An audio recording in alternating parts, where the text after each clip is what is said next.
God spoke to Moshe. He said to him, I am Adonai. I appeared to Abraham, Yitzhak, and Yaakov as El Shaddai, although I did not make myself known to them by my name, Yud-He, Vav-He, Adonai. Also with them I established my covenant to give them the land of Canaan, the land where they wandered about and lived as foreigners. Moreover, I have heard the groaning of the people of Israel, whom the Egyptians are keeping in slavery, and I have remembered my covenant. Therefore say to the people of Israel, I am Adonai. I will free you from the forced labor of the Egyptians, rescue you from their oppression, and redeem you with an outstretched arm and with great judgments. I will take you as my people, and I will be your God. Then you will know that I am Adonai your God, who freed you from the forced labor of the Egyptians. I will bring you into the land which I swore to give to Abraham, Yitzhak, and Yaakov. I will give it to you as your inheritance. I am Adonai. Moshe said this to the people of Israel, but they wouldn't listen to him, because they were so discouraged and their slavery was so cruel.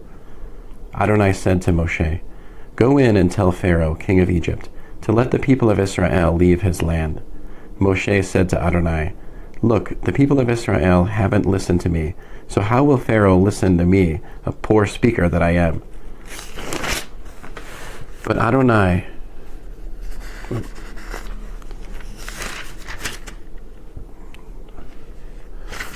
spoke to Moshe and Aharon and gave them orders concerning both the people of Israel and Pharaoh, king of Egypt, to bring the people of Israel out of the land of Egypt.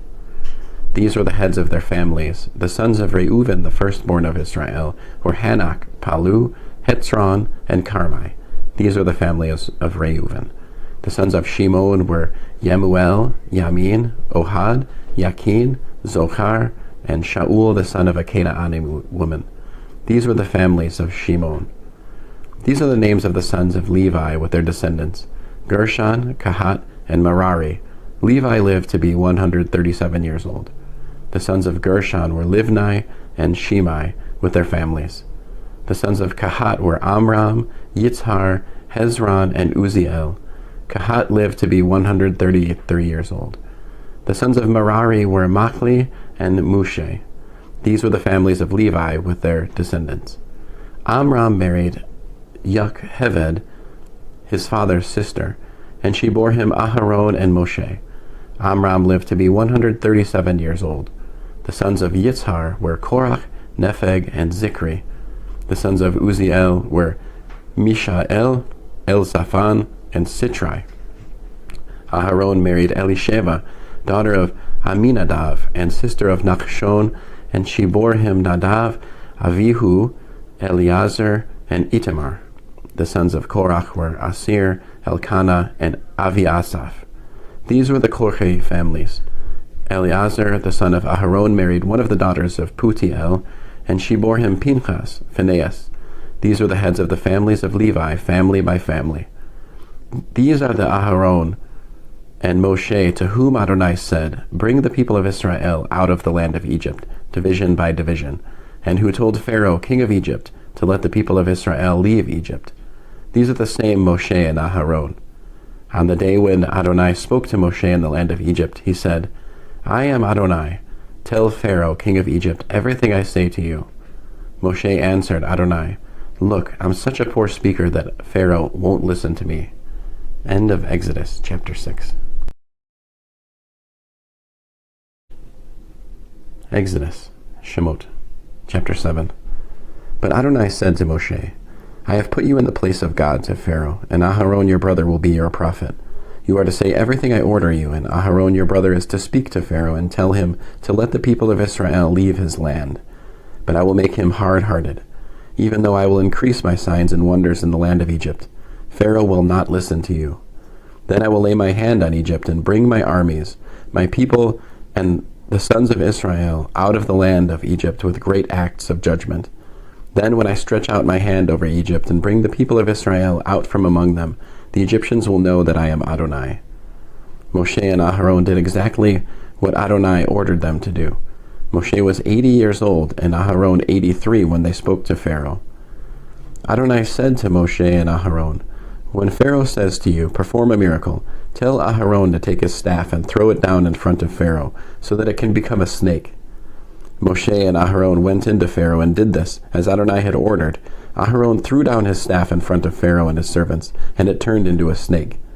But Pharaoh in turn called for the sages and sorcerers, and they too threw his staff down, and they turned into snakes. But Aharon's staff swallowed up theirs. Nevertheless, Pharaoh was made hard-hearted, and he didn't listen to them, as Adonai had said would happen. Adonai said to Moshe, "Pharaoh is stubborn. He refuses to let the people go. Go to Pharaoh in the morning when he goes out to the water. Stand on the riverbank to confront him. Take in your hand the staff which was turned into a snake, and say to him, 'Adonai, the God of the Hebrews, sent me to you to say, let my people go, so that they can worship me in the desert. But until now you haven't listened. So Adonai says, this will let you know that I am Adonai. I will take the staff in my hand and strike the water in the river, and it will be turned into blood. The fish in the river will die, the river will stink, and the Egyptians won't want to drink water from the river.' Adonai said to Moshe, 'Say to Aharon, take your staff, reach out your hand over the waters of Egypt, over the rivers, canals, ponds, and all their reservoirs, so that they can turn into blood. There will be blood throughout the whole land of Egypt, even in the wooden buckets and stone jars.' Moshe and Aharon did exactly what Adonai had ordered. He raised the staff and, in the sight of Pharaoh and his servants, struck the water in the river, and all the water in the river was turned into blood. The fish in the river died. The river stank so badly that the Egyptians couldn't drink its water. There was blood throughout all the land of Egypt. But the magicians of Egypt did the same with their secret arts, so that Pharaoh was made hard-hearted and didn't listen to them, as Adonai had said would happen. Pharaoh just turned and went back to his palace, without taking any of this to heart. All the Egyptians dug around the river for water to drink, because they couldn't drink the river water. 7 days after Adonai had struck the river, Adonai said to Moshe, "Go into Pharaoh and say to him, 'Here is what Adonai says. Let my people go so that they can worship me. If you refuse to let them go, I will strike all your territory with frogs. The river will swarm with frogs. They will go up, enter your palace, and go into your bedroom, onto your bed. They will enter the houses of your servants and your people, and go into your ovens and kneading bowls. The frogs will climb all over you, your people, and your servants." End of Exodus, chapter 7.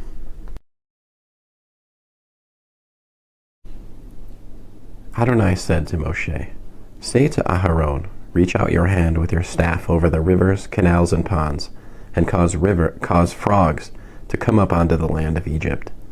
Aharon put out his hand over the waters of Egypt, and the frogs came up and covered the land of Egypt.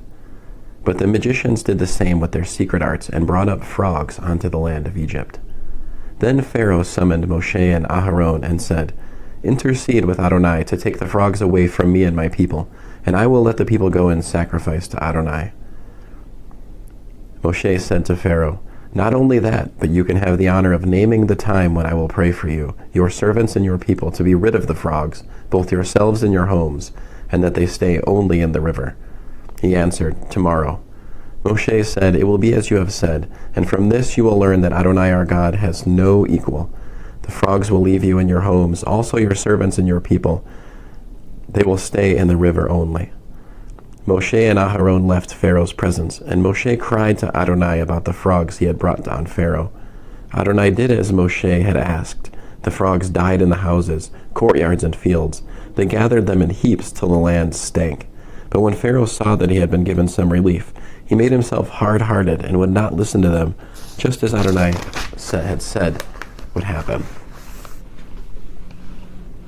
Adonai said to Moshe, "Say to Aharon, reach out with your staff and strike the dust on the ground. It will become lice throughout all the land of Egypt." They did it. Aharon reached out his hand with his staff and struck the dust on the ground, and there were lice on people and animals. All the dust on the ground became lice throughout the whole land of Egypt. The magicians tried with their secret arts to produce lice, but they couldn't.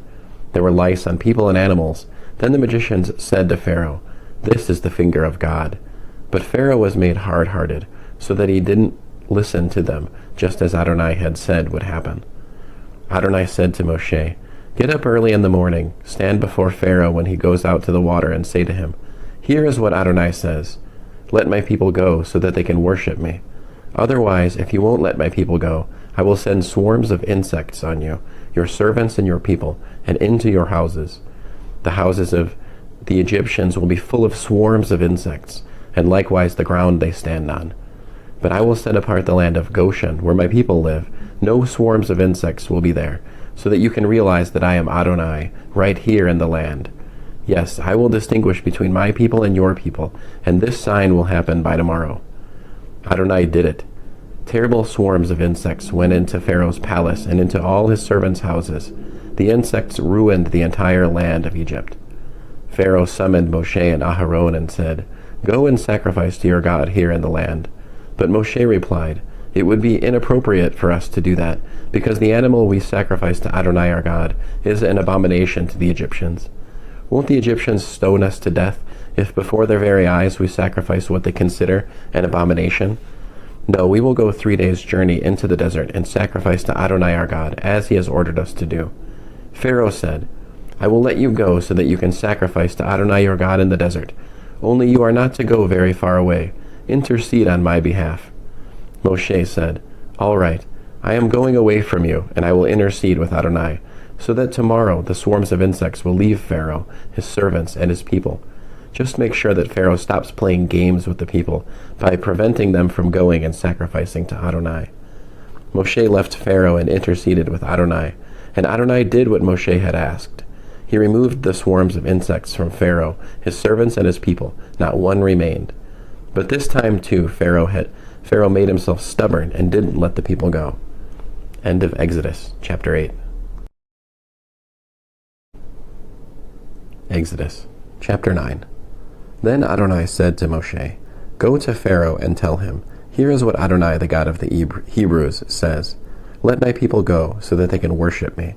If you refuse to let them go and persist on holding on to them, the hand of Adonai is on your livestock in the field, on the horses, donkeys, camels, cattle, and flocks, and will make them suffer a devastating illness.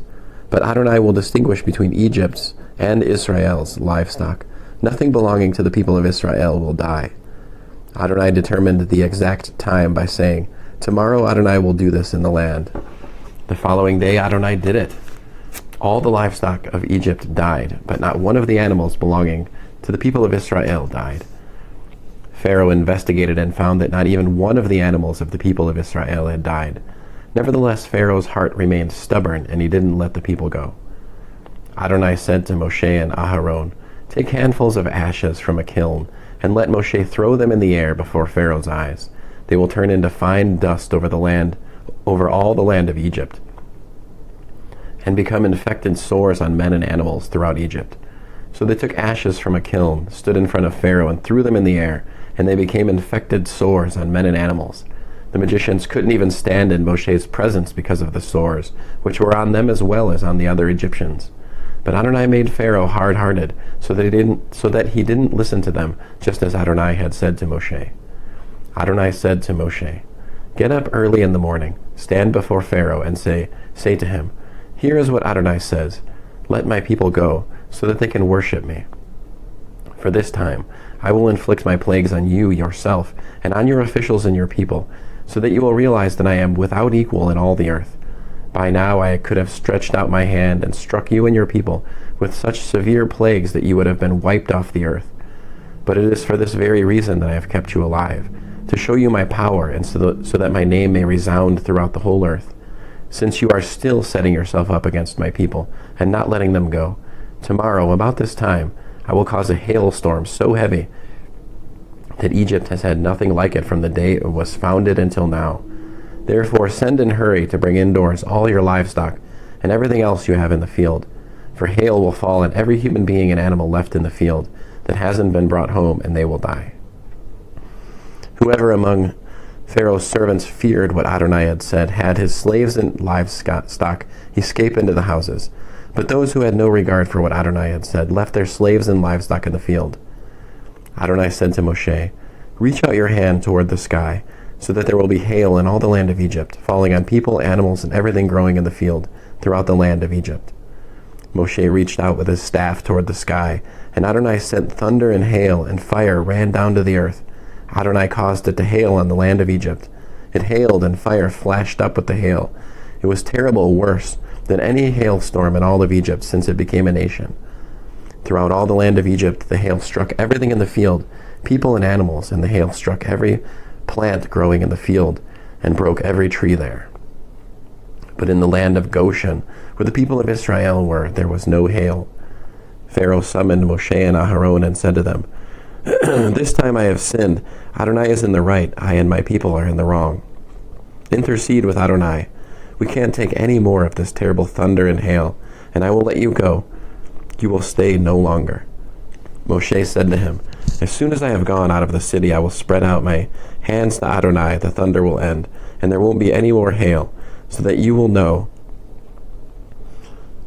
so that you can know that the earth belongs to Adonai. But you and your servants, I know you still won't fear Adonai God." The flax and barley were ruined because the barley was ripe and the flax in bud, but the wheat and buckwheat were not ruined because they come up later. Moshe went out of the city away from Pharaoh and spread out his hands to Adonai. The thunder and hail ended. The rain stopped pouring down on the earth. When Pharaoh saw that the rain, hail, and thunder had ended, he sinned still more by making himself hard-hearted, he and his servants. Pharaoh was made hard-hearted, and he didn't let the people of Israel go, just as Adonai had said through Moshe. End of Exodus, chapter 9.